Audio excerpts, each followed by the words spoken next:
In this video, we are joined by a very, very special guest. We got Christopher and Amanda from Provost Park Pass. We're talking all about Mickey and Minnie's Runaway Railway. We're going to deep dive into why Disney chose the new Mickey Mouse cartoons as opposed to going on a more classical, traditional route.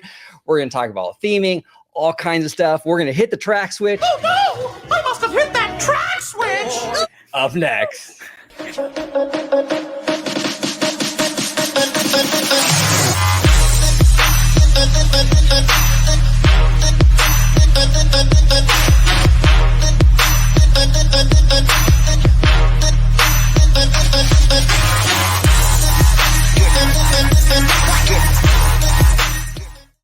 Welcome aboard to another episode of OG 55. We are joined today by a very, very special guest. We have Christopher and Amanda of Provost Park Pass. Thank you both for coming on. Truly, this is amazing. Thank you both. Oh, we are thrilled to be here. Absolutely thrilled. My wife, Amanda, she is a huge fan of you guys. She loves you guys. No, this is such a treat for us to be here. So thank you. It's our pleasure. It's our pleasure. Christopher and Amanda, if you can let everybody home know where they can find you on social media and kind of like what you guys do in this kind of Disney space. Absolutely. So we have a YouTube channel. It's called Provost Park Pass. And it's really mostly based on Disney. We do like Disney history. We do secrets revealed. We do deep dives into things that most people don't really know about. It's really for fans who really like Disney, want to get that next level and like, oh my gosh, you know about this? And so we just kind of go into to the history of attractions, of lands, of just kind of fun things like that.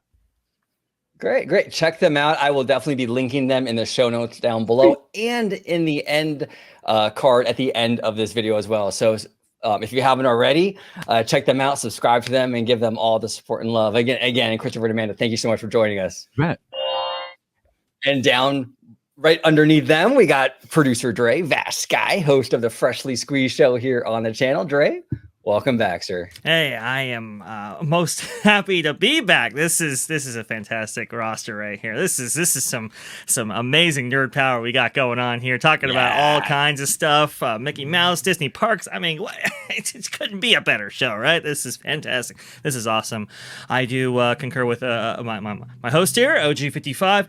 Thank you so much for coming on. I really appreciate having you on. Anyway, if you guys want to follow me, if you do want to do such things, you can go and do so right down there at VashSky. Just go ahead and type that in. Should pop up for all the, as Christine Waysteins McCarthy would say, for all the robust discussion right there. And if you want to see me, well, it's going to be on the channel you're watching right now at Orange Grove 55. We have some great shows, and including those coming up, but including my own Freshly Squeezed, your source for juice, news, and info, squeezed fresh right from the Grove. Perfect. And down below, we got George, the Disney Family Man 23. George, welcome back. If you can let everybody home know where they can find you on social media. Absolutely. But before I do, you guys are going to hear this a lot. Thanks again for joining on the channel. Great to have you. It's going to be a fun show. But if you want to find me on my YouTube channel, you could do so at Disney Family Man 23. If you want to interact with me, you could do so on Twitter at Disney George. You could also check out the new podcast I'm part of called A Walk with Walt. And of course, you'll find me here on my home base channel with Orange Grove 55 with Citrus Corner with all that sweet, juicy, but sometimes sticky Disney news and info. Pay attention, it's show time. Do we dare say pulpy? It can be pulpy sometimes. It can be pulpy. Yeah, I can throw that in there. I'm going to have to throw that in there the next time. See how it goes. I loved it. There's like a little half beat of silence there. Yeah, they're like, Before I actually started our YouTube channel, you guys probably don't know this, I worked at an orange juice company. So, but I got fired because I couldn't concentrate. Oh man! Orchard, fresh and delicious. We only have high-class stuff on this show. The merging of the two there. There we go. So let's dive into our topic, right? So Mickey and Minnie's Runaway Railway. Interesting attraction. Very, very interesting attraction. It opened a few years ago in Hollywood Studios. Finally came here to Anaheim, and we got a chance to actually ride this. Actually, we wrote it with you, Chris. We all wrote it together. Yeah. Yes. That's how this all came together, because we're talking in line about this whole attraction. Yeah, absolutely. Which exactly. Amazing, by the way. I mean, just to have Great all time. these creators just kind of, mingle and collab and kind of go over what we were all experiencing for some of us the very first times. It was a blast. Absolute blast. So I'm gonna start with Christopher and Amanda. So in terms of the attraction, it was kind of an interesting creative decision by Disney, right? To sort of go with the Paul Rudish Mickey Mouse shorts as opposed to a more classical kind of traditional Mickey Mouse. What do you guys think was kind of the mindset behind this decision? Was it a creative decision? Was it more financial? A little bit of both? Where you guys kind of stand on this? This is an interesting decision. I have to give a shout out to my friend. His name's Jimmy Good.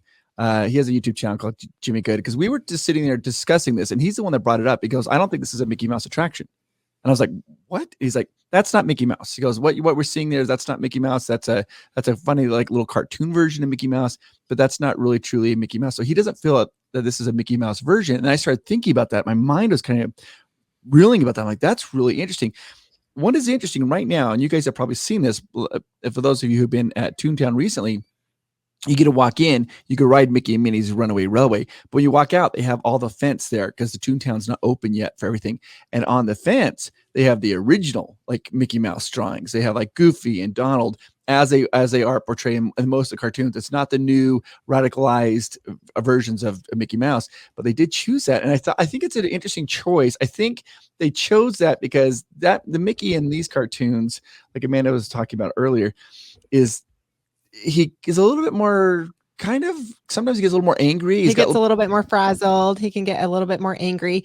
But it is very interesting that we have this theme park and it's, Mickey Mouse, right? And there are no attractions with Mickey Mouse. And then this is the Mickey Mouse that they choose to put in for his own attraction. So it really is an interesting decision. And it is interesting to hear other people's perspectives, like Jimmy's perspective that, well, that's not really Mickey Mouse. That's not our Mickey Mouse. So that is an interesting thing to kind of think about. It is interesting. And it's I kind of like it in a way where okay, if you look at the concept of Toontown, right?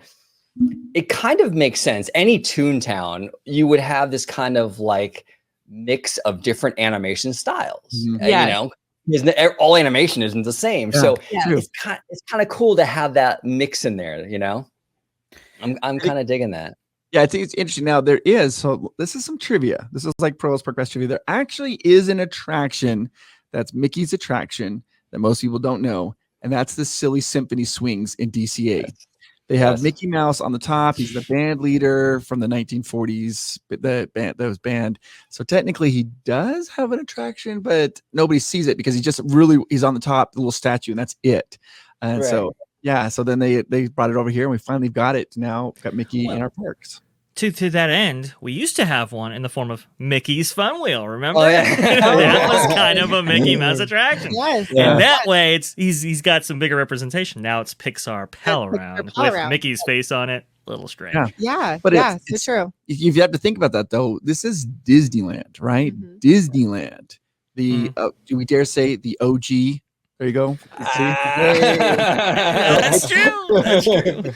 Now I have and Mickey's not represented in Disneyland with an attraction. That's was mind-boggling if you think about it. Well, and it makes me wonder too, because Mickey Mouse is a universal character to us all, and universal. Anyway, but which makes me wonder that if Disney were to not play it on the safe side and utilize Mickey as how we all see him as, because there's different generations of how people see Mickey. So it makes me wonder if they would have done an attraction that pays tribute to him, starting out in the black and white Steamboat Willie playing crazy. And as you move forward through the attraction, it segues into color. You get that 80s retro Mickey, and then you move into the newer sort of kind of like your host of Mickey Mouse, and then kind of maybe finish it off with the Paul Rudish version of Mickey Mouse.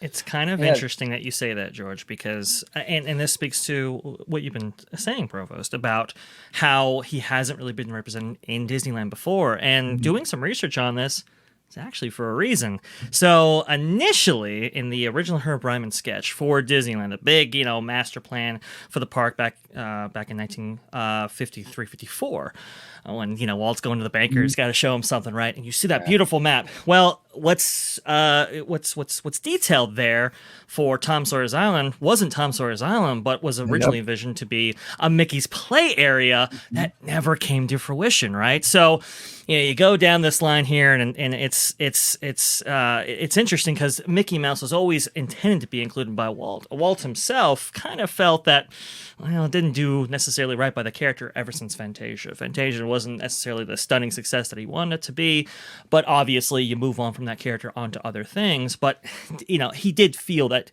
the parks should incorporate Mickey Mouse, especially Disneyland. So he did that. Go ahead, Purvis. Going along with your thought, they want to protect Mickey Mouse. So here's what happened. If you watch any Disney movie, what is the opening scene of it's the Walt Disney Castle. It's Disneyland Castle. Right. The original idea, though, was they wanted Mickey Mouse to be the opening. But they were worried that if the movie was a flop, that people would tie the flop to Mickey Mouse. So they removed Mickey Mouse and they didn't want that. Then they put the castle because they figured the castle's harmless. Nobody's going to be angry at the castle or upset with the castle. And ever since then, it has remained the castle. They've updated the castle throughout the decades, obviously. But they are so protective of Mickey Mouse, they don't want to ever tie Mickey to anything that could possibly be negative, detrimental, or a flop for Disney. So they removed him. I think that's one of the reasons we didn't have a lot of attractions or things like the Mickey Mouse play area was exactly one of those reasons. And now they finally have decided we're doing it, and they did it. So it's interesting to see because they were really worried about that for the longest time. Of course, he had become kind of a corporate mascot, and that was there was some friction there between WED or WDI and the company because, it kind of limited how you could use him. They tried with the Mickey Mouse Circus. Unfortunately, that lost a ton of money, so Disney's like, "Ooh, scratch that idea off." But they always wanted to incorporate Mickey in some way. It's just how do you Mickey go about Mania? that? Do you remember Mickey Mania? Mickey Mania. Go ahead, George. It was like a day parade, so to speak. So it was like everything that incorporated Mickey Mouse. You would have these oversized white gloves walking with the mouse ears. So it was pieces of Mickey Mouse that would have their own personality in the parade. It was kind of bizarre, like if you think about it now, but back in the 80s and the 90s, it worked. You had Mickey, and that was obviously during the time when they were celebrating his birthdays. Additionally, with the 60th anniversary of Mickey Mouse, you had Mickey's Birthday Land, which turned into Mickey's Starland, then Mickey's Toontown Fair, Mickey's Sensational Parade. We'll remember that. But if you look at the history of these kind of attractions, like the Mickey Mouse Revue, for example, right? Walt Disney really wanted a Mickey Mouse Revue, wanted to highlight the audio animatronic technology. Obviously, WDI wants to do that as well. They incorporated in there, but Mickey's only featured for a little bit, and then you have the other vignettes that play out. Very similar to Mickey's PhilharMagic that would open in 2003. It's really Donald's attraction, but Mickey is kind of, he's what gets you in there, and you see everybody else, which was that was taking Mickey for the first time into the CGI world, and how the animators and so forth really went over that. It was a very interesting process to watch, but it was always from the corporate mascot kind of lens. And I think your friend Provost is talking about how it's not really Mickey Mouse. I think the interpretation of Mickey Mouse has changed over time. He starts out kind of this kind of scrappy character and kind of turns into the nice, safe Mickey that we most associate with the character today. And that's kind of like, does that make for a compelling attraction? It's interesting, George, you talk about this kind of black and white scenario. Originally, there was going to be an attraction called Mickey's Madhouse that was going to be part of the Dumbo Circus back in like the 1970s and 80s. And the idea was it was going to be based on, not so much modern Mickey, but a celebration of the black and white shorts. And you could kind of go through that. There was an idea of doing a Toontown almost hotel next to the cool. Contemporary, next to the Bay Lake Tower as part of the Disney Decade.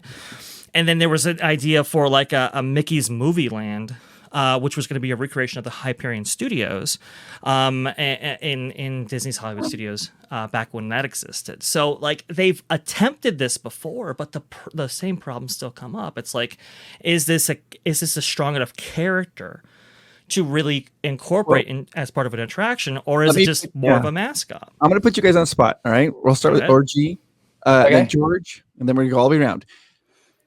I want your elevator pitch in 15 seconds. I want you to tell me, what is the plot of Mickey and Minnie's Runaway Railway? In like 15 seconds? Yeah. The plot is actually it's you're on a train with Goofy, and something goes amok, and all the train cars go crazy. I mean, it's a pretty simple. It's kind of like the classic Disney attractions, right? Where it's very much like for example, Big Thunder, right? Or Space Mountain. It's basically just a train in the wilderness or a rocket in space. Mickey and Minnie Runaway Railway is sort of, in my opinion, sort of this kind of a similar approach to it, where the plot is very thin, almost kind of non-existent. And it's more of like an experience where, you know what, you're just kind of in a train and something goes crazy and it works out in the end. Very simplistic, in my opinion. I know it's a little longer than 15 seconds, but For me, guests travel in through Toontown, and as part of Toontown, they have a theater to go experience a Mickey Mouse short. So while you're in the theater, the characters sort of come alive and interact with the humans, and as the screen breaks, you walk through that cartoon, for which then Goofy invites you to join on the train that was part of the cartoon, where Mickey and Minnie and Pluto were going on a picnic. And then as you're traveling on the train and Mickey and Minnie are doing their own thing, both storylines of Mickey and Minnie's picnic day and Goofy's train ride kind of collide, and you get caught up in all the misadventures that usually happen in a Mickey Mouse short. Sure, absolutely. Go ahead, Dre. I think George, I think your interpretation is pretty spot on.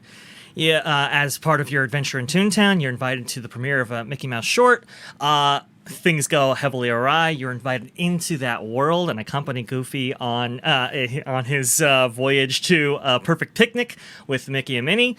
Things go awry, track switch, and then a harrowing adventure actually takes place, where in the end you do get to, after some calamity and adventure, you do actually get to enjoy a night with Mickey and Minnie in the park. So I think that's kind of what's going on. Yeah, I think what's interesting about it is I think that's the reason they chose the new cartoon. It's just my opinion. You guys could debate this. We could talk about this. Is really, like you guys were saying, we get thrown in the cartoon, the train runs away, and then Mickey and Minnie are trying to rescue us the rest of the ride, right? They're putting these outlandish areas, like in a Western, we're underwater, we're at a fair, we're in a cityscape, and they're trying to rescue us, and eventually they do.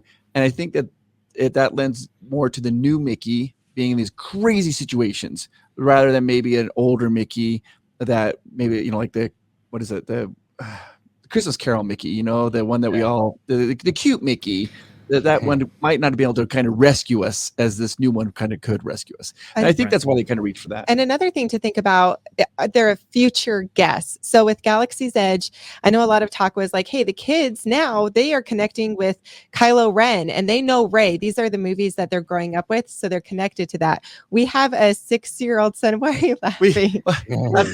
We could debate that all day long. I could. Let's go. No, a vision of it is the kids, like the future guests. For sure. And we have a 6-year-old son, and he watches those cartoons. He watches the Mickey and Minnie's Runaway Railway, Mickey Mouse. And so he's connecting with that. So as a guest, as he gets older, that is his Mickey Mouse that he's actually connecting with more than other versions of Mickey Mouse that maybe we grew up with, or even, way back Steamboat. Is it timeless though?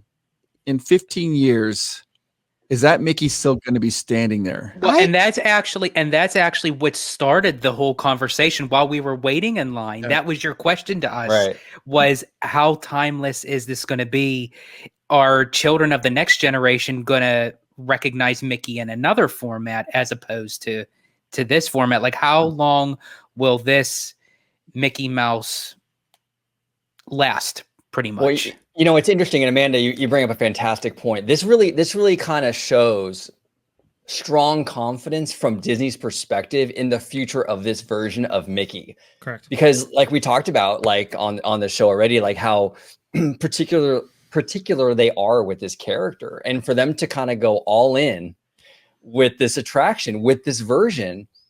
Look, and this is coming from someone, I'm not really a fan actually of the shorts. I'm not really a big fan of the shorts, but I think this kind of signifies that Disney's like, hey, you know what? This is kind of the future of Mickey Mouse, for better or worse. And actually, while we were in line, Dre, you had touched upon something, I believe, if memory serves me correctly, when we were talking about Mickey Mouse soon to be in public domain. Yes. You know, so that can play a significant role as to kind of like having that copyright infringement where they, you know, Disney can play the safe card and have their version of Mickey, while in other company wise, they can utilize him in different formats. It's definitely a legal gray area, one that has yet to play out, actually. Yeah. But the idea from the company right now is, if you copyright this version of Mickey, well, then you get an additional 80 or so years with that copyright for this version. And does he approximate a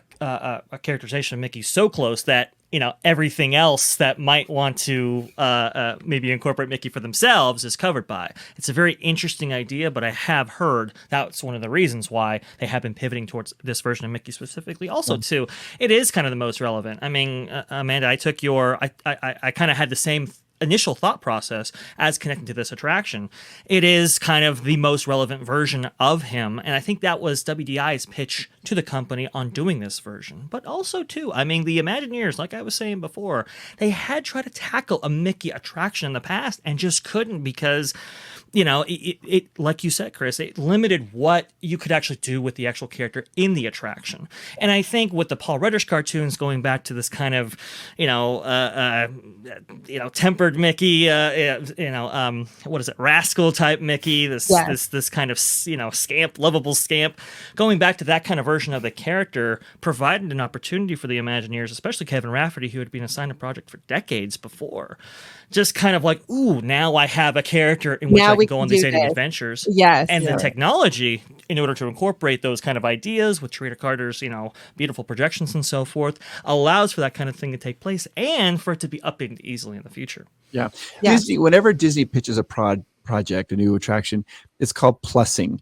And so every attraction has to be able to be plussed, right? Right. So web slingers, they always say, hey, we could redo scenes. We could have everything. We could plus it if we need to. And if they will or won't, who knows? But they always have to have that, because you have to be able to make the relevant. And this one is been plus. They say they could plus it. They could go in and do all new animations and have everything go in there. I am going to say this, though. I remember the first time I saw this new Mickey. The very first time I ever saw it was we were waiting to go to meet Mickey Mouse in his house to get his autograph in Toontown. And this was like 4 years ago, or maybe 5 years ago, I think. And we're waiting. And when you go in the barn and you're waiting, they have a little area and they have a screen with Mickey Mouse shorts playing. And that was the first time I saw this new version of Mickey, and it shocked me. I thought it was a joke. I thought somebody had done, there's an old cartoon, Ren and Stimpy, and I thought they had done this old version. I was like, what is, it blew me away, particularly Goofy. Goofy's version is really hard for me sometimes. I look at Goofy and I'm like, that's not Goofy for me. And so it was, I didn't understand it. I was completely confused because I hadn't been watching the shorts on television. Our son wasn't old enough yet to be watching them. So I didn't even know. And then all of a sudden I went down like this rabbit hole. I was like, holy cow, they've rebranded Mickey Mouse. It was a little bit of a shock for me. I think a lot of people who aren't familiar with it, when they go through it the first time, they are kind of shocked by that. Yeah, no, 100%, Chris. Like, and that's one of the reasons why I'm not a huge fan of the cartoons, is because of that Ren and Stimpy element of it, where they kind of zoom in on the faces and it's like this really grotesque, detailed kind of thing. And I'm really glad in the attraction, though, they don't have any of that, right? Exactly. Yes. Right. It's just kind of, they stick to the whimsy and the cutesy stuff. And I like that. Feels more like Mickey, but 100% with you on this, where the cartoons, they kind of, there's a version where he's wearing a sweater. Have you ever seen the one where he wears a sweater? Mickey Mouse. Oh, yes. A scratchy sweater. Yeah, the scratchy sweater. And he goes to a restaurant and he's like trying not to scratch, and it zooms in on his face. and you literally see like ingrown hairs on Mickey Mouse and like boils and and then it pulls back. He's just cringing because he just wants to scratch it like crazy. It just doesn't feel like Mickey Mouse to me. I was like, what is that? I mean, there's humor for sure, but that's not really for my Mickey Mouse type of humor. No, but it did bring up a good point that they did keep it pretty cutesy. So you can still you can have a lovable Mickey, and I do appreciate that they still kept it. They try to keep Mickey Mouse and even Goofy, I mean all of them really, just still as adorable as can be with that cartoon style. And with Disneyland, they really showcase him well in the queue itself, because whether or not that they use the newer Mickey Mouse in the ride, the queue where it pays tribute to Fantasia and Mickey and the Beanstalk, Prince and the Pauper. Oh man, I think they did that on Don't purpose. forget Goofy movie.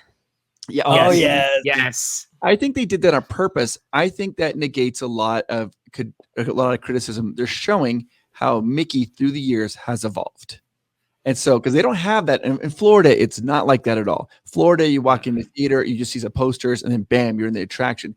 This one, you are literally seeing Mickey start with like playing crazy and going all the way up until current Mickey, and you're seeing the evolution. And I think that's subtly them Disney saying, "Hey, Mickey changes. Be prepared for it. It's going to happen." Kind of warms you up a little bit. To it. Well, and what a beautiful way to incorporate that kind of idea than through the El Capitan Theater, right? If you ever seen absolutely. a premiere at the El Capitan, usually they'll showcase the film, maybe the history of it, and so forth. Well, the El Capitan, we can do the same thing, but with 100 years of Mickey Mouse, which is pretty incredible, and I love how they've incorporated that. But you're right, though, Chris. I mean, it is kind of a controversial thing. Even the Paul Rudish cartoons themselves are kind of controversial because they don't actually feature the voice of Mickey Mouse, Brett Ewen. They actually went with an entirely new actor, Chris Diamantopoulos, and that's the one that's featured in Mickey Minnie's Runaway Railway. So it's like, whoa, we're kind of going outside of the norm here. I think it is good to have a little bit of variety, but it's surprising that they've leaned into him so much. Go ahead, Chris. Well, this is like one of the first times where they have two dedicated Mickey Mouse voice actors, right? And one is for the cartoon, and then Brett is for like the park and singing and old school stuff. And so they did, and they have actually they make sure that the voices are a little bit different of what's going on. It's interesting. We're really good friends with the lady, Caitlin Roebuck. She does the voice of Minnie Mouse, right? And she talked about how when they do different things, like when they do like Mickey's Clubhouse, they want Minnie's voice to be a little bit lower because children, they like that. It's if it's too high, if it's the real Minnie Mouse voice for little kids, it kind of startles them. But as they do other types of things, they have like the higher pitched Minnie Mouse voice. So they do change it, letting him depending on the medium. But I think that's really interesting that for the cartoon, they decided to go in a completely different direction. Yeah, I mean, Paul Rudish has talked about how he's like, I like Brett. Love Brett's, characterization of Mickey, but he's kind of still connected to that mascot Mickey. I kind of want it to be a little bit, that zangy Mickey or however you want to go ahead and describe him. And it's real kind of it's a thing, this would be unthinkable even like 10 plus years ago. But now we live in a world where there's kind of two Mickeys. And then who better to get the newer kind of zany, wacky Mickey than the actor who plays Mo as the reboot in the Three Stooges. So it's like, and it's funny too with the shorts because there's elements in those shorts like we talked about that are very kind of like out of character for these characters, like the grotesque stuff, and then they go in the opposite direction, and it's almost like a love letter to the company and like Walt with the little Easter eggs they put in there. It's this really weird kind of juxtaposition of both like, okay, this is not the characters we love, and then oh my gosh, there's an Easter egg of the Monsanto House of the Future. This is so cool, It's this weird kind of thing, I want to love it, but then I don't know it's weird. It's really weird. They do that I think it's awesome. That's kind of cool because they very tongue in cheek, right? They play around with the other IPs. For example, you ever saw the one where Mickey is like he's delivering croissants for Minnie's bakery? Yes. Well, he crashes and you see like Cinderella and he drives through really fast and the Prince Charming is kneeling down holding up the shoe and the glass shoe gets shattered, right? That could not have happened with the old Mickey, right? They would not have ever have done that. This one, it all just gets thrown in. They're willing to make fun of everybody and say, hey, that's how it is. And I think that's for the newer generation. Absolutely. I mean, this is so fascinating. I love hearing you guys break it down, like the two different Mickeys that we have. Can you guys just imagine if that version of Mickey was walking around Disneyland? Like, how would that even look? Oh my gosh, that's a great Track point. switch. Yeah. Yeah. You gotta say the line. You must have hit that track switch. How would that look? I know. Yeah, how would that look? The big nose. I don't know. Well, because the way that the character looks animated, you would think that they would have to make his head more bigger and his body more smaller for it to even kind of proportion right. Because if you were to have it in the format of how Mickey Mouse is shown in the parks, I think that would look so. Well, that's interesting because remember when you went to see Mickey in Mickey's Toontown previously, you had the 4 rooms and they all had different themes, right? Yeah. And you could see Steamboat Willie Mickey. Is there a possibility we see the Paul Rudish version of Mickey at Mickey's house? That's an interesting idea there, Amanda. That's something that maybe they're thinking about. What are you doing, baby? Let's Breaking get the it universe. started. Yeah, I would love to see it. We're going back to those interesting older black and white photos of Mickey and Minnie when they first were in the park when Walt opened. Yeah, you see photos of those characters. Ice-capades, Mickey. That's what I want. The Ice-capades. They didn't actually have costumes made, so they had to get it they borrowed it from the Ice-capades. That's the costumes you wore in the Ice-capade show and borrowed that. Yeah, those are terrifying. Actually, those are crazy. It's wild. It's wild. Ultimate meet and greet opportunity. Oh yeah, big time. Big time. That's like Disney's Halloween Horror Nights, basically, you know. You know what's interesting? I'm going to say this though. It's interesting because each park has their own personality, right? Right. At Disneyland Paris, the character meet and greets is one of the most popular things for the people, the guests. They'll wait up to 2 hours to meet with Mickey Mouse. And now here, like when we're in California, like, oh, more than 15 minutes. I don't know if I'm going to do that. But in Disneyland Paris, they wait for the characters. And then the characters, they take all their time and they interact with that person and they have a great experience. But they only have the one Mickey Mouse. They'll never, ever, like if they have the park there and they have the Walt Disney Studios park right across the little ways, they can only have one Mickey out at either of those parks at a given time. And so they are diehard for their character meet and greets. So yeah, I wonder how that would go with the new Mickey that you're saying. Oh yeah, that would be wild. It's an interesting. I mean, we have seen different incarnations of Mickey in the past, but not that extreme. Yeah, that would be extreme. The meet and greets, they've always kind of worked. Ever since I believe they started incorporating them through, I think the Bill Justice iterations and so on. It's always really kind of worked in that aspect, But then you get to the attraction. It's like, well, if people want to ride with Mickey, well, now it's going to be a little bit different, but. That's a fascinating thing because he plays well, and that's why Toontown was even thought up of a concept at all because you want to have a permanent home in which to meet this famous character. It's just kind of interesting how long it's taken the attraction to actually come about. But now I think about it, I think you could get away with the Paul Rudish version. Oh, that'd be crazy. Are you guys surprised they kept Roger Rabbit? Oh yeah. No. Oh, you're not surprised? No. Oh, it's a great attraction. It scores very highly on guest satisfaction surveys, even to this day. It's a big dark ride.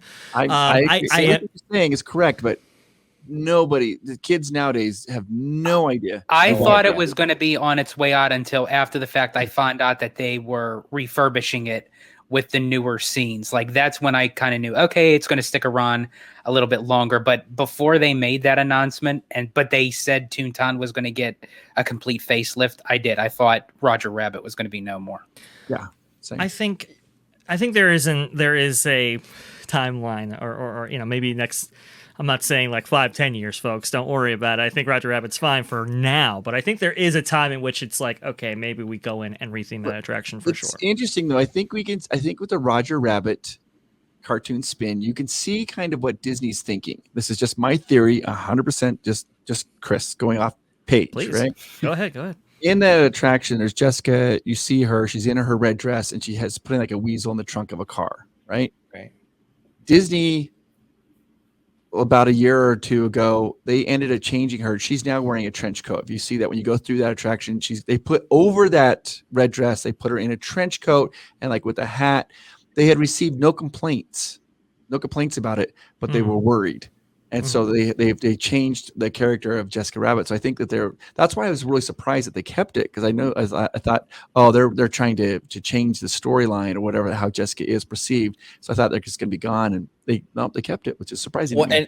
and the source material, that movie is a very edgy movie, you know, very edgy. I agree with you, Chris. Like I was a little bit like, in the world we live in, the environment we live in right now, especially, not only is it maybe perceived as problematic, but you also, I think it was George, you mentioned, no one really knows who these characters are, right? Like kids nowadays have no clue. So it's not relevant. It's seen as kind of edgy. So yeah, I'm glad they kept it though. I really am. I love that. I think it's a fantastic dark ride. So. But I also think too, that's where Imagineers had to also be careful with Mickey and Minnie's Runaway Railway, because if you actually watch some of the Mickey Mouse shorts, the current ones, some of them have some edgy little innuendos in there that you kind of sit back and you're like, whoa, did they actually add that in a Mickey Mouse short? Like, so I mean, like, you know, they had to kind of give it that wacky, zany feel of the Mickey Mouse shorts, but not go too far-fetched, you know, just to kind of make it family-friendly. Well, you had to imagine the guy from Powerpuff Girls, Samurai Jack, and Clone Wars was gonna do some stuff there. But yeah, I mean, the version of the direction they took the attraction, pretty safe, and that was to be expected. Go ahead, OG.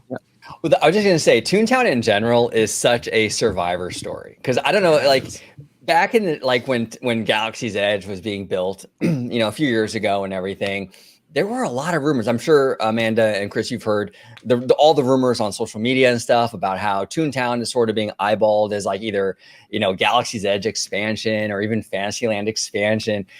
It's just wild to me that we're here now, and Toontown is not only has it survived, but it's never looked better, right? Yes. And it's never looked better, and it has a brand new e-ticket. It's just crazy. I'm still kind of blown away by that fact. It really is crazy. I mean, before this, we would go to Disneyland, and there were days where we didn't even step foot into Toontown. Correct. And so it really is an awesome story that, hey, it not only survived, but it's now going to thrive. I actually love Mickey and Minnie's Runaway Railway. I think it works in Toontown. I think it is a ton of fun. It is interesting having that new animation style, but overall, I think it's an adorable ride. And it's also really fun because it's for kids, it's for adults. I went this past week, and I went with a friend. She had never been to Disneyland before, and it was the first ride I took her on. And we went and we watched the first little cartoon show right before it explodes and it opens up, and she thought that was it, and she was thrilled. She thought that the little movie portion was it, and she was thrilled. She was so happy. So, That's amazing. so people are enjoying it, and overall, I think it works, and it's a fantastic addition to Toontown, and I'm excited to see Toontown reopen. Now, Chris and Amanda, I want to ask you both, did you happen to see the Mickey and Minnie statuette topper, so to speak, for the top of the fountain that was released that they just installed beyond the construction wall part of Let me see if I can Toontown? find it. I haven't seen that. No, I don't think I've seen that. They just put it on there. I think it looks really, really great. But Because I wanted to get both of your inputs on it. What do you think I about want it? to see this. Where's it at? It's on the fountain. Where? I will go ahead and so the it's gonna be- fountain yeah, that it's they're gonna be adding part next to of- the wishing tree Yeah. has just they just revealed the topper for it as it's been. This is for the installed. 100, or is this the new topper for? This is just this for is the new- permanently for Toontown. This is the new fountain topper for the fountain as it's I envisioned. love it. I love Me that. too. That's great. That's exactly what that's actually the Mickey and Minnie I want. And that's interesting too. That's interesting too, right? Because we're talking about the different style of Mickeys, and for the fountain, they went with kind of like that 1930s style now. Yeah. Now, did you guys hear that they're doing like picnics they're going to be selling picnic baskets. Have you guys heard that? Yes, for I think $36 or $35. You get like a right in front of picnic. Roger Rabbit. They have all that grass now. They took out the fountain. They have the grass there. Apparently, you can buy a picnic and then go over there and have a picnic. A picnic basket with the Mickey hand with a blanket and like 4 snacks. Pretty crazy. Oh my goodness. I thought that this was going to be a joke. I thought you were setting up a joke. That's amazing. That's real life. Do you have the photo for that one, Dre? I know that they have it up there. I will. It's actually kind of most realistic thing as far as for Toontown goes, because I mean they go all out. You get the basket, you get the blanket, you get the Mickey hand, and you get the snacks inside. I mean that's crazy. That's actually pretty sweet. That's adorable. I would love to do that. Very, very cute. It's great for families, I think. I mean, look at that. Come on. Check out the whole package right there, though. Everything you see in front of you. Water. You get like a little little treat in the basket. People are going to buy it just for that the picnic basket for sure. Or the blanket. I mean, this is amazing. Really cute. Blanket's pretty cool, and it's actually if you look carefully on the blanket, you can see a little trail of ants on the blanket. Here's an interesting fact. Do you guys know how to tell the difference between a girl ant and a female ant and a male ant? You guys know how to do that? No. You pick one up and you throw it in water. If it sinks, it's a girl ant. If it floats, it's a boy ant. There it is. Yes. Yes. Folks, we only have high-class stuff on this show. Well, it's interesting to go back to the Toontown conversation just for a little second. If you were to Google my name and look in the images section, you'll find a map that I did for Mouse Info a pretty long time ago where I was hearing rumors. Yeah, I was hearing rumors at the time. This was around the time Star Wars Galaxy's Edge was being contemplated, that half of Toontown would be annexed, like the residential half, and it made into Arendelle. So it's like they have kind of circled this wagon before here, and well, I mean, it hasn't materialized into anything devastating for Toontown. In fact, like OG said, it looks its best. Go ahead, Chris. The thing that you have to realize about Toontown is that parents really liked it who had toddlers. Absolutely. And because they got to go to the Goofy's bounce house or the Goofy's playhouse then, and they could play, and the kids could play on. There's an area where parents could actually sit down and just let the kids go crazy. Now, once the kids are beyond the toddler age, once they hit like 4, 5, 6 or whatever, then they're not really going back there anymore.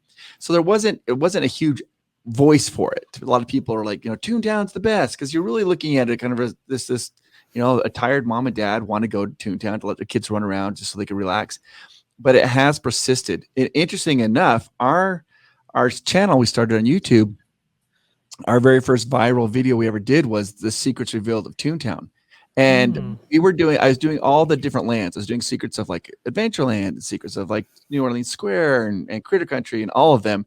And I thought Toontown would be a throwaway. I'm like, nobody will watch this video. You almost didn't want to post it. Yeah. Because you're like, no one is going to watch this. I'm like, nobody's gonna care about this. But I'm like, but I was like, we're gonna do every land, so I have to do it. So I did it. And it was interesting. It didn't go viral immediately. It was like 4 months later, all of a sudden it's like it just shot off. And people are very passionate about Toontown, which I mean, they're very passionate about Toontown. It's surprising because it's a kind of more quiet voice, I guess. Well, and I think it's endemic of a time. Remember, everybody was going family friendly in the late 80s, early 90s, right, when the baby boomers were having kids of their own. And so we saw Vegas do family fun stuff. We saw the explosion of theme parks around the nation around that time. But also, but Disney's like, hey, let's give let's provide a place where these families could actually meet Mickey and actually have a Tom Sawyer's Island, but of the present at the back end of Disneyland. And so I think your video exploded, Chris, because those kids that experienced Toontown in its heyday have now become adults who are watching YouTube. That could be, I think so. And I think also the one thing we didn't realize about Toontown is it was a guaranteed place where people could go to meet Mickey Mouse. Yes. And that was it's a big deal to people going to Disneyland for the first time with children, that they want to have them have that experience. It was guaranteed. And so people are going to Disneyland all the time. Maybe they don't care as much about meeting Mickey Mouse, or they want to see him if they can, but that was guaranteed. And so that was there's always a line there at the house, always. I think that's why Yeah. Birthday Land really was successful at its inception for Walt Disney World, because all those tourists could now could meet Disneyland. Could meet Mickey Mouse in a place, right? Guaranteed, like you said, and that was the big driving force for Toontown at Disneyland. Absolutely, it was all about meeting Mickey Mouse. You know, interesting kind of direction that like Imagineering has been going in the past few years is sort of creating spaces that are kind of grounded. And what I mean by that is like when you go to DCA, the Walt and Mickey statue isn't on like some pedestal, like it's like some god, right? He's down on the floor with everybody else, and you can mingle with him and Mickey, right? Essentially. And then Toontown sort of brought that same sort of energy with this like fake grass, a little area where families can have a picnic and sit on the grass. It's a very chill, kind of relaxed, real grounded experience. I really like that. I like what they're doing with these little spaces like that. I think it brings a certain kind of energy. And I think Toontown's going to benefit from that a lot. In my opinion. Agreed. 100% agreed. When we had Miles, we would go to the park. Amanda and I would go to the park, and we'd have Miles in a stroller. And one of our favorite things to do was just to find a little area where we could sit down. She would eat popcorn and drink a Coca-Cola, and Miles would take a nap in his stroller. He was this little baby. And those are days, I mean, those are memories that we treasure forever. And now they're actually now pandering to those areas for families, which I think is awesome. Fantastic. Here's some interesting trivia, though. I have some trivia about the Minnie and Mickey Runaway Railway. So you guys might know this. I can't remember the composer's name off the top of my head who did this song, but he had written a song for the attraction, and he was really struggling with the song. And they were on a conference call, and their lead Imagineer he said at the end, when he concluded the phone call, he goes, "Nothing can stop us now." And when that composer, when he heard that, he quickly jotted that down. And then that day and night, he worked on it and came up with the song "Nothing Could Stop Us Now." And they trashed the whole first song and used that song. And I think I actually love the song. I think it's great. I think people love it. And it's catchy. It very sticks in catchy, your head. yeah. Now, I have a question for you guys. At Disney World in Mickey and Minnie's Runaway Railway, there's a crab in every scene. And I've only been on it one time over at Disneyland, and I didn't see a crab. Is he there? He's there in every scene. He is. Okay. Yes. Okay. So I don't know if you guys know, in every scene, there is a little crab and a little angry crab. And there's also Pluto with the picnic basket. And he's like following you along. So when you first go into the Western world, right? The West, do I call it Westworld? That seems weird. I don't think that's I think it's Westworld. It's the Western section, I think. Western section. So you go in there. It's kind of like a 360. But as you go, if you look on the right-hand side, you're going to see Pluto. And he's right there. It's at the very end. He's at the very end. And then right above, there's two doors. The cars go out. The right-hand side door, right above it, there's a little ledge. You can see the little crab there. I don't know what the crab signifies, but the crab and Pluto are in every single scene. And so you can kind of find these hidden crabs. And you can find, I'll give you one more for fun, and I'll let you guys find the rest of them. But at the very end, right before you go into the Smasher, right? You go in the Smasher. Mickey and Minnie are in the building above you, and you're going to go in, and she's like, "Careful, careful." You have to be in the third or fourth car. If you're in the first or second car, you're going to miss it. But she's in a little window up above, and she moves off the side, and you see the little crab. He like comes over. He comes over there, and and he's just there. And I don't know why, but we were told that when they did it in Florida, and I checked it out in Florida. It's the same. It's exactly the same. The ride is not quite identical. The difference is in Florida. The picnic's on the left-hand side, and here in Disneyland, the picnic's on the right-hand side. And we also at Disneyland, we have that long tunnel. You know, after you leave the Smasher, yes, Goofy's talking. That does not exist in Florida. So it's interesting. Right. You know, the crab is interesting because Imagineering throws little things in these attractions. It's probably like some Imagineer's last name or something, like Robert Crab or something, right? Yeah. So he's like, okay, I'm gonna add a crab in every scene. Well, to add to our, why are you doing that? But yeah, to add to our Christopher count, the composer for the song "Nothing Can Stop Us Now," Christopher Willis and Elise Willis. So that's the names there for sure. But that's an interesting thing. You bring up the song "Nothing Can Stop Us Now." It's kind of like perfect with the whole theme of the of Mickey and Minnie's Runaway Railway, because every single time let's say you get sidetracked as one does in a Mickey Mouse cartoon, you can't be stopped from going to that picnic. And the tunnel there is like I said, not present in Florida. I think that's because of the layout and how everything's structured there. Room. Yeah. Right, and some people have complained, oh, we don't get to stay long enough in the factory scene to see it transform. I would I would agree with those comments. And George, I think you were the one that found out that Goofy was on the he was addressing the wrong side of the train. Yes. I think they might have corrected that now, but I'm not sure. Well, Yeah, he was addressing the wall to the left. That doesn't happen though at this one, because when you come in, if you're in the, because the cars move around, but if you're the third or fourth car going into the Smash Factory, you leave before you can see that full transformation. Right. You don't get to see that. You have to really be in that first car to see the full transformation. Florida, it's not like that. Florida, you get to see that transformation. It happens really. It's pretty spectacular. Now I wanted to bring up our last and final topic, which me and these fellows, we got into this conversation. I think it was like on a live show, right, Dre? If I'm not mistaken, about theming versus decorating. Right? Oh yes. That was a live show. So Chris and Amanda, we got into this conversation because the Velocicoaster ride over at Universal in Florida came up, and we were kind of debating like, well, is that attraction really themed or is it decorated? Right? Where like, because I think there's a distinction there. Like Indiana Jones Adventure is definitely themed. It's actually a physical place that you go into. It's a different environment. Let's just use your example for a second on that. What was that? Sorry. Well, Hagrid's, the motorcycle. I feel like Hagrid's is themed. Perfectly. Yeah.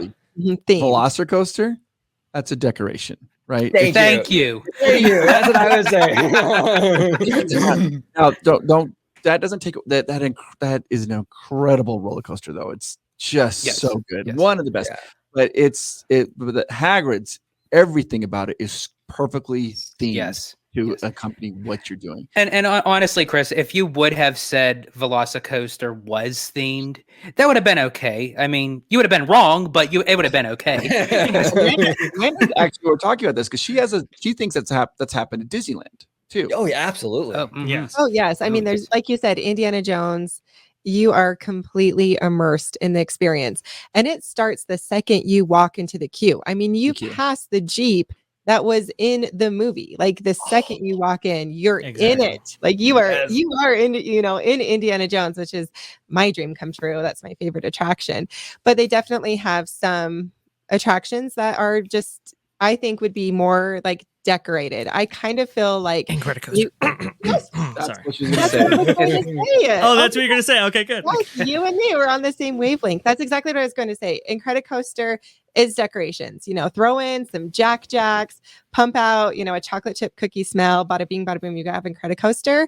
But I don't feel like the same way I do when I'm going, in the Haunted Mansion, like I'm in the mansion or riding Indiana Jones. There's definitely different feelings with the theming versus just decorations. There is one attraction that I think so incredibly themed that when you're in it, it's completely immersive and you lose all sense of time and everything. And that's jellyfish jumpers. That's just so good.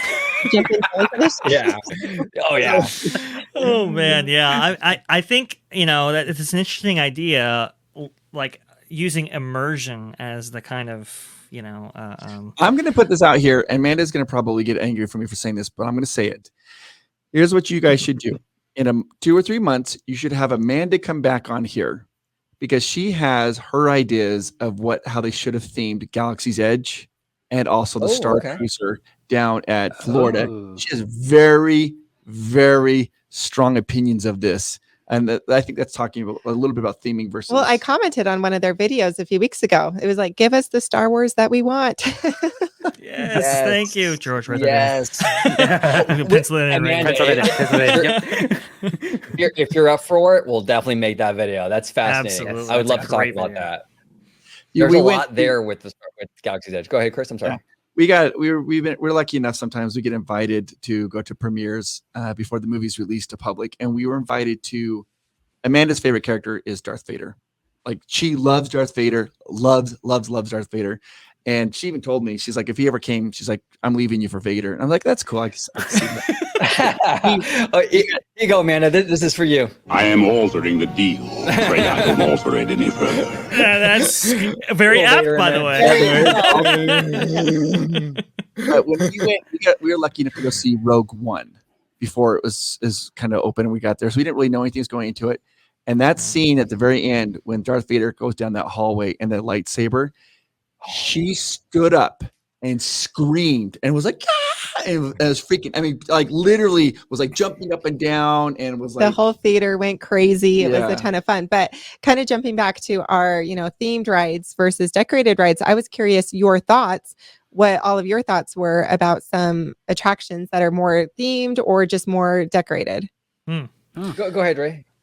Well, I mean, I think the conversation really revolved around, stuff like Velocicoaster and so forth. And coasters, we've definitely seen that recently, right? Where it's, it's kind of on the edge there, teetering. I think if you have an attraction like Big Thunder Mountain Railroad, for example, very, very well themed, right? I mean, that's, and I've told this to OG before too. It's like that attraction was kind of, done in like the 1970s, right? With what coaster technology they had at that time, and their amount of computerization that they had even to lay out that track and get enough momentum and so forth. So as far as like a thrilling coaster, it's honestly like a family coaster nowadays, but its theme has kept it relevant and has kept it as like the e-ticket, amongst e-tickets in terms of just an attraction experience. And so when I see like attractions like Velocicoaster implementing things like from Rocky Mountain Construction and Intamin with those amazing elements and so forth, it's amazing for now, but how will those things hold up over time? That's a really interesting question.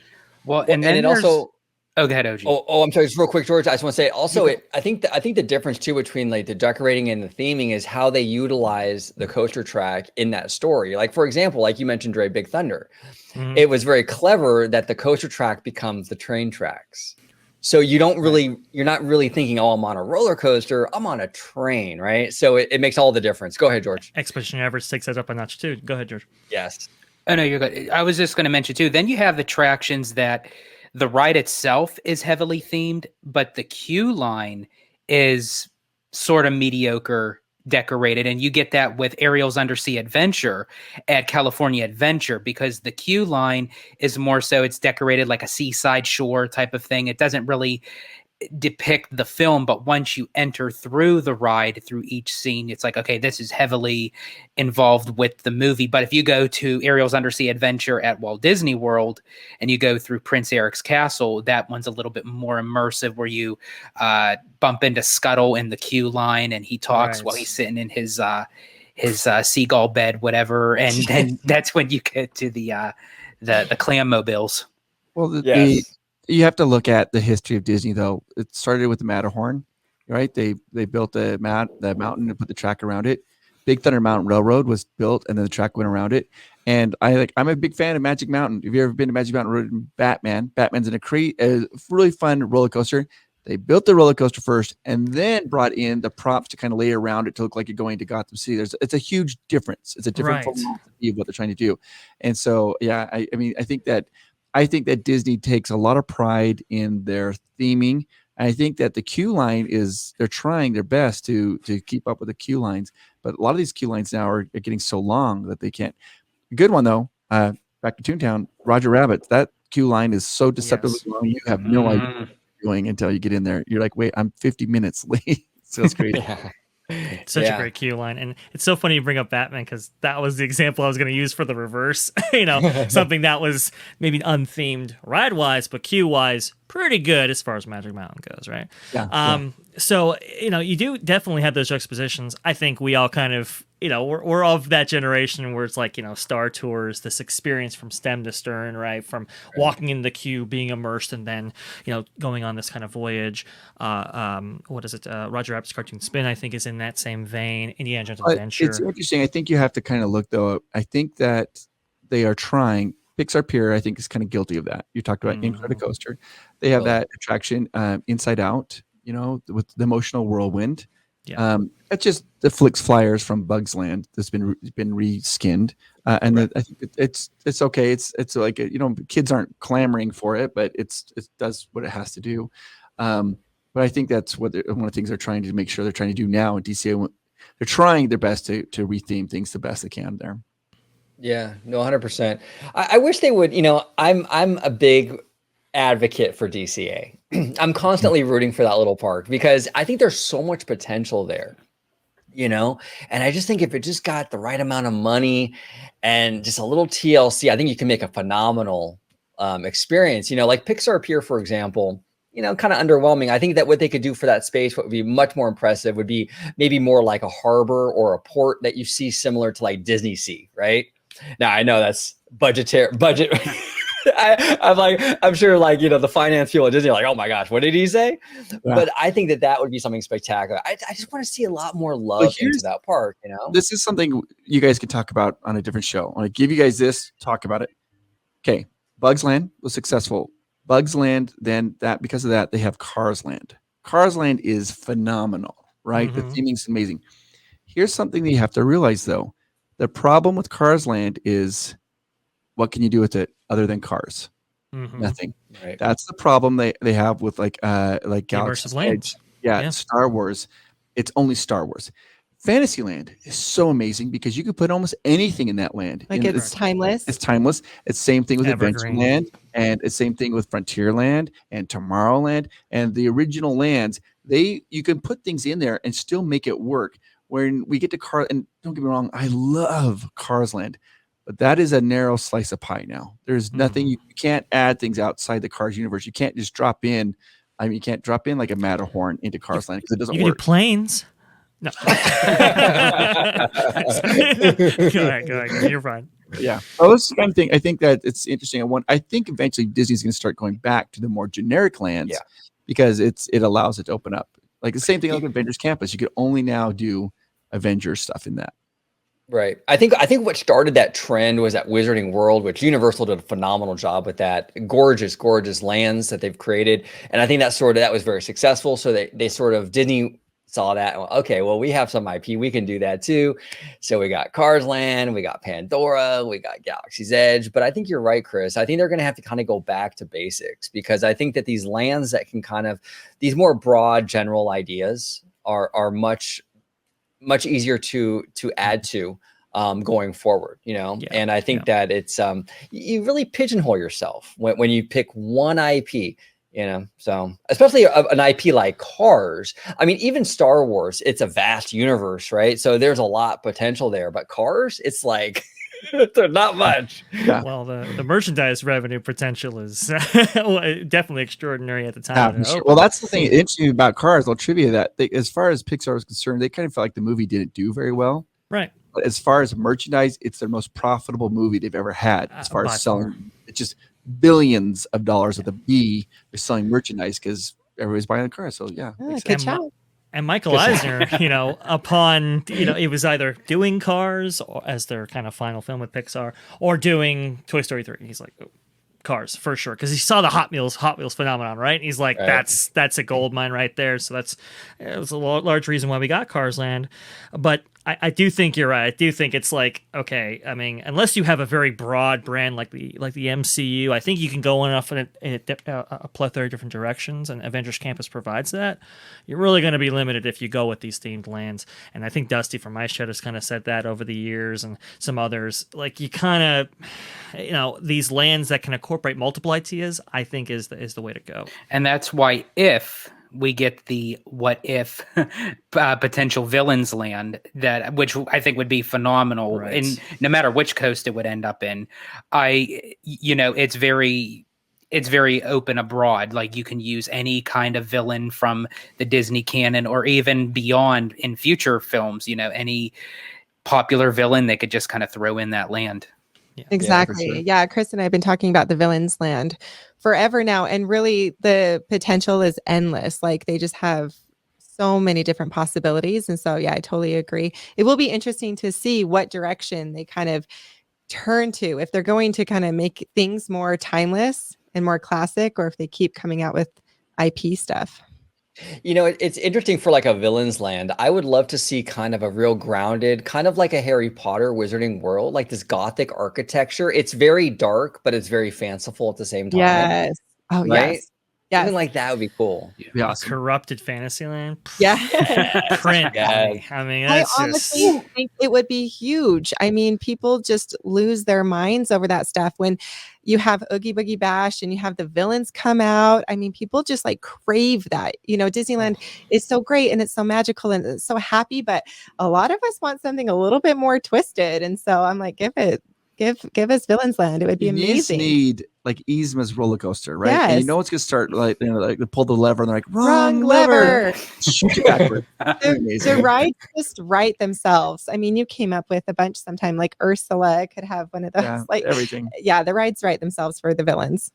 Oh, absolutely. And Walt Disney understood the importance of these villains. Like, I mean, some of the best villains in Disney's library came from his era, like Maleficent and what have you. And he understood that sometimes people want to be scared, you know? It's all comes down to it's the James Bond factor. James Bond has all these amazing movies, but the best movies are when you have a really good, intimidating bad guy that you think could beat James Bond, but somehow at the last minute he survives.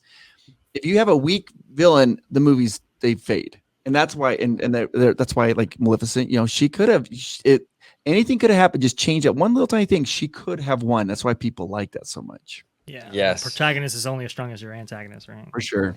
That's it. That's why Star Wars is so popular. Coming back to Darth Vader. I mean, one of the best villains of all time, Darth Vader. I mean, that's Exactly. And right? our son just watched Empire Strikes Back for the first time, and he was shocked. He was like, the bad guys won. Yeah, Like, he can't believe it. how could that happen? He's like, not even on Netflix do bad guys win. But yeah, awesome. Has he people- been watching? they want the villains. And I agree with you. I think they could do a beautiful land. They could make it so incredible, so immersive, and it would be incredible.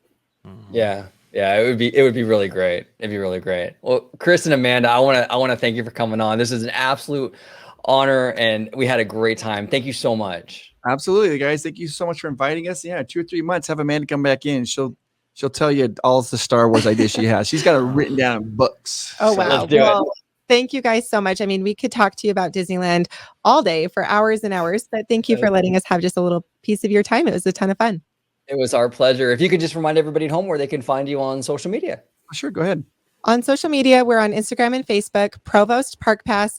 And then our main channel is on YouTube, Yeah. Provost Park Pass. If you go to our Instagram account, Provost Park Pass, that's just no spaces. And almost 99% of the stuff that's put there, that's Amanda. She runs the Instagram account. So if you ever see something put there, like polls and all that stuff, that's Amanda. So you can see kind of what she's thinking about that day. And there it is. We have a lot of fun. Perfect. Follow them on Instagram and subscribe to them on YouTube. They do amazing work. And thank you both for coming on again. It was a lot of fun. Thank you so much. Thank you guys so much. You're fantastic. We'll talk to you later. Talk to you later. Thank you. Bye-bye now. Thanks.